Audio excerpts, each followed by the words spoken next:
magacaygu waa Cabdiraxmaan Buurdhaaf waxaan ka mid ahay dhalinyarada ina afmadooba joogta deegaanka ina afmadooba gobolka Togdheer maalintii darhaa shalayta waxaa noo yimi Maxamed Kaahin Xinnis iyo ina muraad oo walaalayn xisbiga kulmiye ee talada ka sii dhacaya hata waxaan u sheegayaa mas'uuliyiinta inaan codnaydii haynin bariguna codidii haynin annagu waan ka cunnay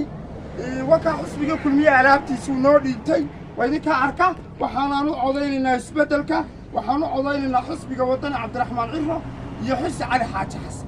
اللي يرى قبل خطر يروح على باغية كعوة كعودي العقد كل مية وحلال إن عنتان وهنتي قرن كله الصلي كل يلعب قولوا ضربينا كاهن السيء أنا تطبع هنا تطبع